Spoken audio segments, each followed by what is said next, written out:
this one. Yeah, Flandre, of course, does have his abilities up. And they get the stun with Bellows Breath is used. Good timing. Nuguri gets the knock up. JJ runs on in. The pounce, the flash. Nuguri running for his life, but all it takes is one more auto as JJ gets first blood. And it's beautiful to see. So Tien just backs away. Even Scout moves down. So EDG securing the first dragon of this game, number 1, leading into a cloud. Like EDG can go back to hovering on bot lane. You still have TP on both of your soul laners to respond to an FPX play. But at least for the tempo now that JJ's provided, he's going to try and kill Nuguri once again. The Searing Charge comes back in onto the Nidalee. The flash behind the wall. Bellows Breath enables with the knockup, but Flandre gets low. Well, he's nice since he just built his Sunfire Aegis as well, and has TP if something were to happen bot. Flandre's on his way down, though. Ooh, great hook from Chris. The Flays there, box down. Scout flash down immediately. Double TP. Flandre's in first. The Renekton versus 5. Can he survive until his team gets there? Flandre heals up thanks to the Gore Drinker. An immediate flash away from LWX and Chris burning both their summoners. EDG whip it out and show us that that dragon's there. But a good hook from Chris. Nuguri's joined up as well. Lyrica's Call the Forge God is here. And LWX, who we're just having a chat about, is going to help defend this. Herald gets the charge, but no turret. Right in front of Dragon spawning.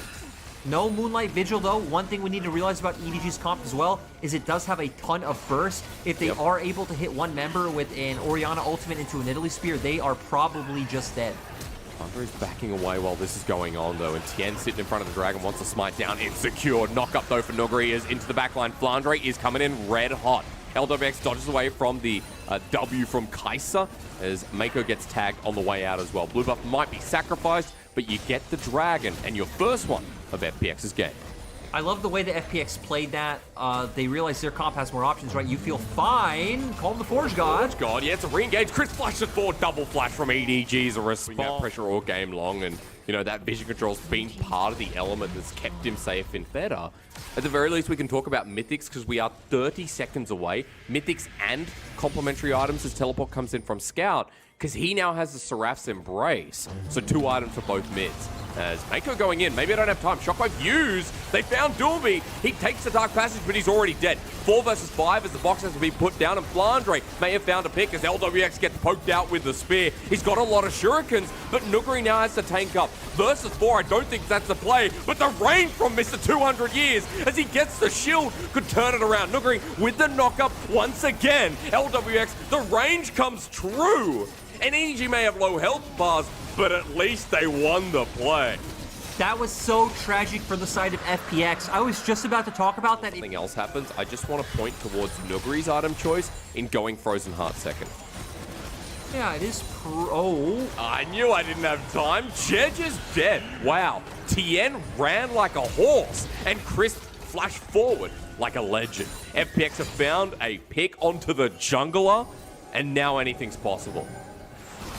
FPX, I'm kind of surprised they're not just going to start the Baron outright and, again, try to make something happen. They do have a competent scale, so they don't need to go for that same kind of 50-50 coin flip play we were talking on earlier. But they feel like they can win the fight. They still have a lot of key ultimates up. They have great turn with the Ornn ultimate. And you've got shurikens available for LWX. He's going to do this so fast, sitting with Severum as well. Look at it go down. The Baron play is being done pretty quick. It's Call the Forge got missed by Nuguri. Doesn't matter, the smite comes in, yes. FPX secured the Baron, but now is the fight going to come with it as Viper moves into the pit and kills Tien. FPX left with 4 with the buff. Flandre runs out of Dominus as Viper ults into the back line. The LCK. Still, though, we're hitting a lot of critical item breakpoints on both sides, right? We have the Seraph's Embrace for both mid laners down. We even have some of the Ornn upgrades starting to come out on the side of FPX with the Liandry's Anguish being upgraded. So, Aphelios on 3 items. I feel like if FPX could have a better formation, they could be in River and let EDG walk into them. They could definitely take this fight. Let's see, they're in a choke right now, waiting. JJ throwing out spears left, right, and center, and Nuguri now front lining. Sends out, ready for the Searing Charge, and good zoning here from Doomby. Dragon will be started by FPX. And they're starting the Dragon to try to bring EDG in. They're going to look for a death sentence or open call of the Forge God. But better smite coming through, and it's secured. They stole the soul. Viper does it, baby. And now for EDG, despite the health bars, they have Infernal Soul. That's permanent. 1,000 gold lead at 30 minutes in. Now heading towards 3-4 items. They want to fight again, they want to find this pick, and they want to shut FPX down in game 1. And FPX, at this point, I feel like should take the next few minutes a bit more patiently. Shadows, Solar Flare, Tien just kind of giga-inted. Flash away from Mako, 4 versus 5. Basket, you know, probably the year after. Hey, Lyric, I'll bring you back to the game. I won't put you in and get you in trouble because I've got a 4-item Kai'Sa on my screen with Infinity Edge, and Viper is huge. Someone we didn't really talk about, but Viper's big, and maybe Nuguri's not going to be. Searing Charge away. Mako gets hooked on in, though. Turn around from FPX, and speaking of turning around, Scout needs to run out of there. 4 versus 5 on the other foot. With Baron spawning in 25 seconds, can they get any more as FPX reset to the midway? No, I think for FPX, just push this one out, go into River, take Vision. You still have a lot of your pick tools available to you. Andre, Searing Charge is on to nothing. Crisp again with the death sentence. Baron spawning, and Mako nowhere to be seen.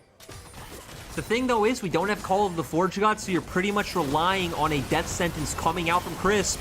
And Flandre starts the engage. They want a 4 versus 5. Viper jumps in as well onto Nuguri, who's left by the team. They try to kill Flandre. Nuguri runs into the pit so he doesn't die. That's only a one-man Moonlight Vigil with Viper. Ults into the backline to go golden. It's a massive bait as Tien onslaughts to his death. A double for this import AD carry. A teleport from Scout to zone them away. FPX, you are up the creek without a big bloody ore because EDG walking towards the top side have everything on their table to eat. Crisp the final meal. All that's necessary to run this game home. EDG's bot lane got no resources this game, but that's not stopping Viper and Mako from stepping up big in these team fights. Viper's 6-0-1. That's how he's going to end most likely into this game. EDG with a top side wave. First Nexus turret. Doumbé back at the Nexus trying to stop it, but he can't. Even without a minion wave, he'll die in the end as well on top. And EDG 11-2 against the FunPlus Phoenix. FPX find the pick onto Mako at the end. They feel like they can go for that Baron play. Comes in over from the LCK. We had hope in before, but this was a sign that this is an even better AD kill pressure in that 2v2, I'm assuming led to a lot of these early game kills. I'm gonna stop because we have action. Yeah, we do have action. We jumped into this one pretty full throttle, and not gonna lie, a little bit confused as TM picks up the kill on this side. And what we've seen was EDG with a bit of an early gold lead, with Scout finding control through Zoe, and obviously they have a lot of choke damage. There we go. You throw out the equalizer, a bit more of a 4-1 comp. You're gonna have Gnar kind of splitting to the side lane with this 4-man unit.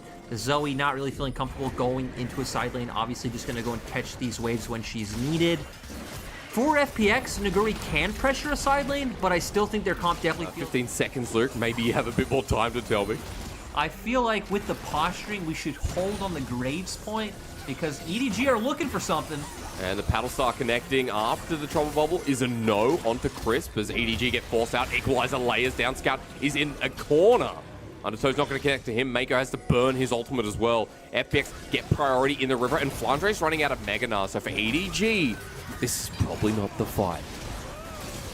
But still, FPX, you don't have Equalizer on the side of Doumbé. I feel like that is a massive cooldown for FPX. And it's secured by Tien. Into the back, though. Mako goes in anyway, and for EDG, they're sacrificing quite a lot. Tien picks up the kill, and EDG still not deciding to back away, but Viper takes a huge chunk, and out they go. Yeah, I think that was a bit of a weird... And down he goes. Well, Flandre eventually gets a turret. Second is interesting, considering biggest threat right now is Scout. Might be called out, actually. Scout running against the wall. Might have to burn his real flashes. Equalizer comes down. He goes golden just in time. The rest of EDG here to support as Mako might sacrifice his life. Unbreakable will with the Ragnarok. And Viper cleans up the kill. EDG with a quick one in front right as he comes on in. Burst the teleport, though, is going to be channeled. Nuguri's there. Scout poking down once again onto Doumbé, and FPX are split up. 3,000 on the Baron. Still hitting it down. Gnar, though, into the wall from Flandre. Doesn't exist. Flash against the wall. It is secured by Jeja, but EDG backs against the pit, while LWX starts poking down with Nuguri, firing the snipe onto Viper. Baron back in the pit from Flandre won't come through. The cheeky man will die as well, and Baron is the sacrifice here, as EDG are getting wiped with 3. FPX doing a nice job with the response. They're able to TP back into the play. They have all their cooldowns available as Stopwatch used by Doinby. I guess a bit of a fat finger coming out. Maybe, or maybe just the confidence knowing that they have everything from this. Nuguri with the poke again, almost kills JJ and Mako, the 2-for-1 special. And FPX gonna get mid lane turret, and the gold thickens to about 1,500. Gold is still going to be pretty close to even when all is said and done on both sides. The real important is to see EDG not clump too close together. They're already pulling this out, so going to attempt for the 50-50. At the end of the line there, Tien walking in, Smite comes down and secured. EDG have the Infernal. Now for the escape, Nuguri's off to the wing, wants the Shock Blast. Tien has to use the Ragnarok, and EDG are pacing forward. Mako with a good dodge of the Death Sentence while Flandre's over the wall. They found Nuguri. He's against the wall and he stepped way too far into enemy vision. EDG with a shutdown. At least getting the Dragon here to lead the soul point is going to feel pretty good. 3 items here on Aphelios too. So Dragon goes down and I don't know what happened mid. Yumi had to fly. Hey, don't worry, you and me both, brother. Let's find out. EDG, are they bumpkins or are they going to smash it down? Here comes the equalizer from Flandre. He's just gone. Ragnarok out of there. See ya, mate. As FPX now know that they can threaten this. It's on both of these teams. What a no, my out. God. Nuguri once again caught out in rotation, but maybe it's a bait. The equalizer lays down onto Viper. He goes golden, though. And the pick continues. Nuguri dies in the end while Doomby flies on in. It's a 2-for-1 trade, actually in favor of FPX, as EDG still have to back away. Ambitious encroachment from Viper, and he pays for it with his life. Look, that didn't... Ooh, crisp. As Scout once again caught on up. LWX over the wall, and he's dead. Game 3 right around the corner at this rate, with Doomby teleporting in to help secure this Baron. I mean, I don't know what EDG are doing at this point. This game looks locked for FPX. What I do want to say is it looks like JJ wants to still posture for a steal. I guess he could just throw out the collateral damage and hope for the best, but going back to that play, we'll probably get a replay of it, but I'll just say this now. What Viper did, probably... Smart wave you talked about brings up to the inner turret. Baron now the power play at, I'm not too sure, I'm going to move my little cursor, 2,400. As I finally got to see an FPX, they're not stopping here. Look at EDG's position, Lyric. This is like Viper's engage. Get this is back questionable, to the but base. Awesome. EDG just going to lose the game. The box is down. FPX is a 5-man group with Baron. Are they going to continue while Dragon's being taken? I think FPX realize this. They're like, where's JJ? Dragon's gone down. 2-man grabbing him with the Infernal. You've just got everything in front of you. EDG are getting ticked, and the boom about to come as Viper now getting hit by Baron minions. Scout runs forward. Last Nexus turret remaining. Bare Nexus there as Graves finally joins in. EDG have managed to defend, but FPX, they've got a bare Nexus. And EDG are trying to chase them down. Look, I wanted to engage. Try and find that pick. Look at the ward. Lyric, wards end games, and you know what? It could destroy the jungler of EDG. JJ's stuck in the box, and that could be all she wrote. Yeah, we just saw them use a ton of ultimates, but still, you have the Moonlight Vigil for FPX. You have a numbers advantage. This feels like FPX's time to push through. Okay, numbers advantage. 35 seconds just about. Engage starts off here. They found the top laner. Ult against the wall, though, from Flandre. Gets the knock-up. Viper's in too. Look, I think FPX are losing this fight. Doobie's trying to run forward into this Kai'Sa, but LWX is still alive, and I forgot. Aphelios, it doesn't matter if it's 200 years or 100. He still heals up with Severum, and he still wins big old team fights as Scout has to use the fake flash. Equalizer at the Nexus. And game 3 now for EDG and FPX. We have a lot of good news today, sir. EDG are clearly indexing into that area, and they're happy to continue to do so. I want you to walk me through FPX, though, because we've got an Aatrox in the top lane for Nuguri running against this himself. One of the bonuses of being an Olaf, you do this super, super quick. Tien on the other side going to be looking for top lane. Lyric, do you believe? Well, Flandre's recall actually does get canceled. I don't think he dies. He still has flash. Smoke screen there, no level 5. Flandre's underrated, criminally so, because he hasn't been to Worlds. He's one of the best domestic top laners in the LPL. And, I mean, to be fair, it's understandable he's underrated after last year. Didn't perform too well in spring. Obviously, then for the first time ever getting subbed out. Oh, feels bad to be a loner against Fresh, but the flash forward from Crisp. And howdly doodly, Tien's here, equalizer down onto Mako, has to flash as well, not the straight line thankfully, but stunned up Viper's been bullied. And Doomby, after getting reset after overheating, Mako's gonna... Snuggery doing his job. And Doomby and Crisp heading back to that bot lane. Viper and Mako are a bit overextended. He doesn't have the equalizer, but he has a flash. Viper's like, not again. Good dark passage, but the solar flare onto two of them. LWX gonna get second skin, not once, but twice. Double kill, and this is 2019. FPX as Nuguri TP's it. Yep, Nuguri trying to be there for the team, giving moral support, but Crisp still being so clean. Scout just playing a PvE game in the mid lane. Might finally have to interact. Hey, maybe this TP becomes worth it. Scout's going to get turret plating. He flashes away. The phase rush you mentioned for the movement speed's great. Shockwave used onto two, but Equalizer back in lane. Scout has nowhere to go. Finding Tien his first kill of the game. I mean, nets FPX a massive lead. We can call it 500 IQ if we're going under the premise that Nuguri can mind control Scout. True. That is Soulflare again. They're just finding another pick. The bottom lane too far extended. They wanted the turret plating, but collateral damage gives Chris the killers. Now into Ragnarok. A bit of damage onto Chris himself. Viper picks up that one. It is a better trade because Viper gets to stay in lane and gets the resource, as well as this Herald getting dropped. Viper, EDG with a good answer to put more gold onto Viper. Doinby is heading down, and it does look like he's about to have his equalizer back up. And he's been using it so well. Every equalizer has been impactful as the killer instinct. Another one. Does Doinby miss? Dude, I don't care about the meta. I don't care what you should be picking. Just pick Rumble, pick Kled, keep bringing these champions out because FPX, you do it so well. Again, consistently roaming whenever he has the ability to. Sure, he's losing CS and giving up some plates, but he's finding more advantages for his team. I'm definitely getting flashbacks here. This is the 4th time FPX have hit bot within the 12 minutes of this game. They'll get... Where were you, sir? Sorry, you were in a train of thought, and you know, these mid laners... You know what? My train of thoughts, they don't matter. Because guess what? Maybe you're right. Nuguri You're exactly right. Into the choke. Nuguri now 1 versus 3. Flashes on him, but he's exhausted. AD nullified as the Soul Flare are good again. But maybe Nuguri...